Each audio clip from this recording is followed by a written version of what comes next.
நேத்திக்கு என்னோட effective sales ஸ்ட்ராட்டஜிக்கான அந்த ஒரு ஹிந்தி இன்டர்வியூவோட ஸ்னிப்பெட் போட்டு அதை பார்த்துட்டு அதை தமிழில் சொல்லுங்கன்னு கேட்டிருந்தாங்க.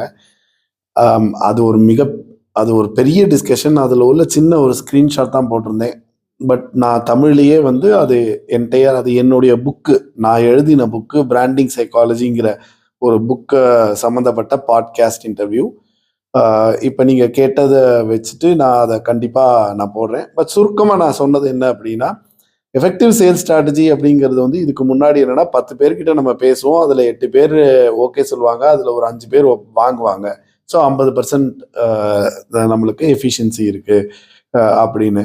பட் ஆனால் இப்போ நாள் கணக்கில் டிஜிட்டலாக மாற மாற மாற 10 பேர்கிட்ட நம்ம ஏன் பேசணும்? நம்ம பேசுறதே அந்த 5 பேர்கிட்ட பேசினா போதுமே அப்படிங்கிற மாதிரி அதை எப்படி கண்டுபிடிக்கிறதுங்கிறதுக்கான மெட்ரிக்ஸ் தான் மீடியா மெட்ரிக்ஸ்ங்கிற எங்க நிறுவனம் அதை கண்டுபிடிச்சிருக்கோம். அதை